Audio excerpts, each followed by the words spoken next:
2008 और 2009 का वो साल था जब अपराध जगत का बेताज बादशाह शेरू सिंह और चंदन मिश्रा बन चुका था और बिहार में एक नया गैंगस्टर का उदय हुआ था। देखते ही देखते इन्होंने अपराध जगत में अपनी एक बड़ी पहचान बनाई थी। शेरू सिंह और चंदन सिंह ये दोनों ऐसे नाम बन चुके थे जिनकी बिहार में तूती बोलती थी और देखते ही देखते इन दोनों ने अर्श से फर्श तक का सफ़र तय कर चुका था और अपराध के अंतिम शिखर पर इनका नाम, इनका परचम लहरा रहा था। पूरी बातें आपको सिलसिलेवार तरीके से बताएंगे कि आखिर शेरू सिंह और चंदन सिंह कौन थे। जब बिहार के छोटे छोटे बच्चे पढ़ाई लिखाई में लगे हुए थे तभी शेरू सिंह और चंदन सिंह अपराध की सीढ़ियाँ ऐसे चढ़ रहा था मानो इन्होंने ठान रखा था कि बिहार में एक नई गाथा लिखी जाएगी। अपराध में एक ऐसा नाम कमाया जाएगा जिसकी देखते ही देखते चंदन सिंह और शेरू सिंह ने अपराध में एक अपना नया बड़ा नाम बनाया और अपनी पूरी दुनिया बनाई और इसके कहने पे किसी को भी मौत की नींद सुला दिया जाता था। आपको बता दें कि शेरू सिंह और चंदन मिश्रा दोनों जिगरी दोस्त थे और इन्होंने कहीं ना कहीं अपराध में बेइंतहा पैसा कमाने का काम किया। लेकिन 2011 का वो साल था जब राजेंद्र केसरी जो चूना बड़े व्यापारी थे, जब उनसे रंगदारी की मांग शेरू सिंह और चंदन मिश्रा के गैंग ने इनसे रंगदारी मांगी। जब राजेंद्र केसरी ने रंगदारी देने से मना किया तो उन्हें मौत की नींद सुला दिया गया और इस हत्या के बाद चंदन मिश्रा और शेरू सिंह की कहीं ना कहीं तूती बोलती दिखाई दी और इन्होंने बिहार में परचम लहराने का भी काम किया। और इस हत्या के बाद दोनों की गिरफ्तारी होती है और दोनों को आजीवन कारावास की सज़ा सुनाई जाती है। लगातार पटना के बेउर जेल में चंदन मिश्रा बंद रहता है और आरा में जब तनिक शोरूम लूटा जाता है उसी में बंटवारे को लेके दोनों की राहें अलग हो जाती है।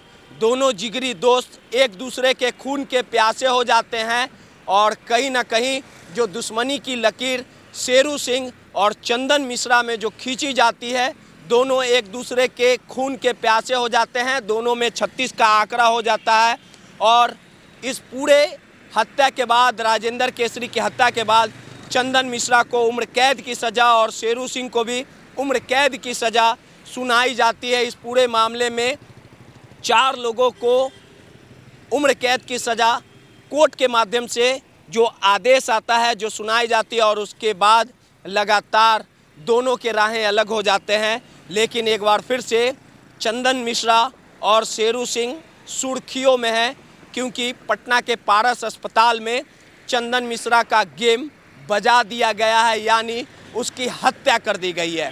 पूरी बात आपको पूरे सिलसिलेवार तरीके से बताते हैं कि कोर्ट के माध्यम से चंदन मिश्रा पेरोल लेता है और पटना में के पारस अस्पताल में वो इलाजरत रहता है, यानी कमरा संख्या 209 में उसका ऑपरेशन होता है और वो इलाज कराने के लिए पहुंचता है और लगातार उसका इलाज भी चल रहा था। लेकिन कल 7:15 में 5 की संख्या में आए अपराधियों ने चंदन मिश्रा की हत्या कर डालती है और इस पूरे खेल के पीछे जो सुपारी किलर का नाम आ रहा है उसका नाम यौसिफ उर्फ बादशाह का नाम आ रहा है, जो पटना के फुलवारी शरीफ इलाके का रहने वाला है। आप इन तस्वीरों में साफ तौर पे देख सकते हैं कि किस प्रकार से बेधड़क, कानून का कोई भय नहीं, बादशाह 5 की संख्या में अपने गुर्गों के साथ कमरा नंबर 209 में आता है और बेधड़क चंदन मिश्रा की हत्या करके आराम से फरार हो जाता है। और इस पूरे घटना के बाद जो तमाम बादशाह के जो गुर्गे रहते हैं वो आराम से चले जाते हैं और जो तस्वीरें आसपास से जो सामने आई है जिसमें ये तौसीफ उर्फ बादशाह जो फुलवारी इलाके का रहने वाला था, वो सुपारी किलर के रूप में उसकी पहचान हुई है और पैसे के लिए किसी की हत्या कर देना उसके बाएं हाथ का खेल है। लगातार तौसीफ उर्फ बादशाह की गिरफ्तारी के लिए पुलिस छापेमारी कर रही है। जिस प्रकार से जो जानकारियां आई है कि तौसीफ उर्फ बादशाह की गिरफ्तारी भी हो चुकी है, लेकिन अभी इस पे अधिकारी या पुलिस अधिकारी का किसी तरह का बयान नहीं आया है। तौसीफ उर्फ बादशाह आखिर कौन है, किस तरह इसने अपराध जगत को अपना हथियार बनाया, आखिर अपराध जगत में किसने कैसे ये तौसीफ उर्फ कदम रखा, ये तमाम बारीकियां की जानकारी आपको हम बारीकी से बताएंगे कि पटना के फुलवारी का तौसीफ उर्फ बादशाह रहने वाला है, जिसकी मां शिक्षिका है और पिता हार्डवेयर की दुकान चलाने का काम करता है। बचपन से ही तौसीफ उर्फ बादशाह डॉन बनना चाहता था और ज़मीन कारोबार से भी जुड़ा हुआ था। पैसे लेके किसी की हत्या कर देना उसके लिए आम था, लेकिन तौसीफ उर्फ बादशाह ने जिस प्रकार से पटना के पारस अस्पताल में बिना रोक टोक के अपने गुर्गे के साथ चंदन मिश्रा की हत्या की है, वारदात को अंजाम दिया है। अमूमन ये देखा जाता है कि जब अपराधी किसी वारदात को अंजाम देते हैं तो अपने चेहरे को ढके हुए रहते हैं, लेकिन तौसीफ उर्फ बादशाह के सिर पे डॉन बनने का भूत सवार है। और इस घटना के बाद कहीं ना कहीं पटना के तमाम मीडिया और पुलिस में तौसीफ उर्फ बादशाह का नाम प्रचलित हो चुका है, प्रसिद्ध हो चुका है। और इस पूरे खेल के पीछे पूरे जो मास्टरमाइंड का नाम आ रहा है वो शेरू सिंह का नाम आ रहा है। आपको बता दें कि शेरू सिंह, सुबोध सिंह और चंदन मिश्रा तीनों एक साथ जेल में इनकी मुलाकात होती है और उसके बाद ये तीनों साथ मिलकर पटना में गिरोह चलाते हैं और इनके गिरोह चलाने के लिए लगातार कई सोना लूट कांड को भी ये लोग अंजाम देते हैं। और आरा तनिक शोरूम में जो लूट कांड की घटना हुई थी उसी में शेरू और चंदन मिश्रा में किसी बात को लेके, सोने के विवाद को लेके, बंटवारे को लेके दोनों में विवाद हुआ, जिसके बाद शेरू सिंह के द्वारा ही इस पूरे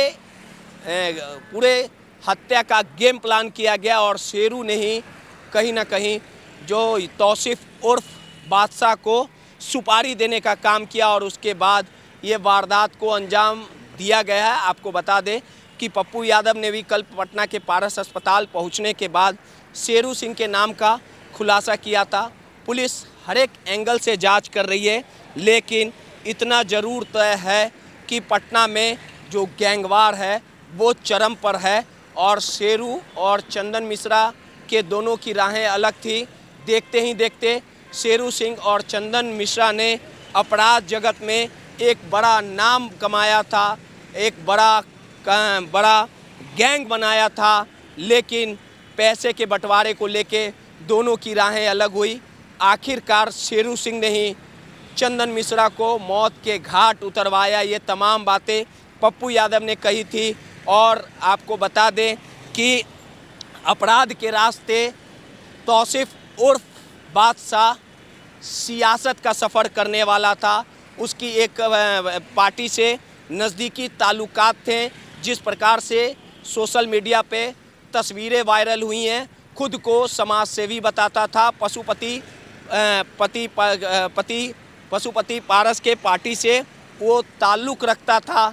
इसकी अभी पुष्टि नहीं हुई है और नटराज न्यूज़ भी पुष्टि नहीं करता है, लेकिन कहीं ना कहीं जो दोनों जिगरी दोस्त चंदन मिश्रा और शेरू सिंह साथ में अपराध जगत में कदम रखे थे, फिर दोनों की राहें अलग हुई और शेरू सिंह ने ही चंदन मिश्रा को मौत के घाट उतारने का काम किया। आपको बता दें, और इस पूरे घटना को अंजाम तौसीफ उर्फ बादशाह ने घटना को अंजाम दिया। तौसीफ उर्फ बादशाह एक अच्छे घर का लड़का था। माँ उसकी शिक्षिका थी, पिता हार्डवेयर की दुकान चलाते थे। संत कैरन से तौसीफ उर्फ बादशाह ने पढ़ाई करने का काम किया था और इस घटना के बाद लगातार जो भी बादशाह के गुर्गे शामिल थे उसकी गिरफ्तारी के लिए पटना पुलिस लगातार छापेमारी कर रही है।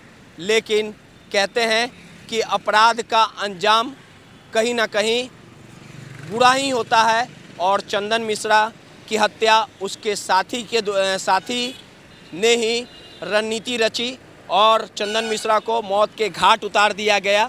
अभी इस पूरे खेल के पीछे कई चेहरे पटना पुलिस बेनकाब करने का काम करेंगे, लेकिन जो मामला, जो बातें मीडिया में चल रही है, जो पप्पू यादव ने कही कि चंदन मिश्रा की हत्या के पीछे शेरू सिंह का हाथ था, अभी इस पे पुष्टि नहीं लगी है। ये तमाम बातें पप्पू यादव की थी, लेकिन ये साफ है कि तौसीफ उर्फ बादशाह अपराध जगत में कदम रख चुका था और देखते ही देखते कल के वारदात को अंजाम देने के बाद अब एक बड़ा नाम बन चुका है। आखिर इस खेल के पीछे तौसीफ उर्फ बादशाह किसके कहने पे घटना को अंजाम दिया था, ये तमाम बातें जब पटना पुलिस बादशाह से सवाल करेगी, बादशाह इसके पीछे बड़े चेहरे का नाम बताएगी। बड़े चेहरे कौन कौन होंगे, किनके इशारे पे तौसीफ उर्फ बादशाह ने घटना को अंजाम दिया, ये तमाम बातें आने वाले दिनों में साफ हो जाएगी। लेकिन इतना ज़रूर तय है कि पटना के पारस अस्पताल में इतने बड़े हाई प्रोफाइल मामले में कहीं ना कहीं पटना पुलिस की कार्यशैली और सुरक्षा व्यवस्था और अस्पताल की सुरक्षा व्यवस्था पर सवाल जरूर उठा है। अभी पटना पुलिस को दर पर दर इस पूरे मामले का खुलासा करना बाकी है कि आखिर इस खेल के पीछे शेरू सिंह का हाथ था या कोई और बड़ा नाम है। ये तमाम बातें आने वाले समय में साफ हो जाएगी। सहयोगी सौरभ के साथ रोहित यादव, नटराज न्यूज़, पटना।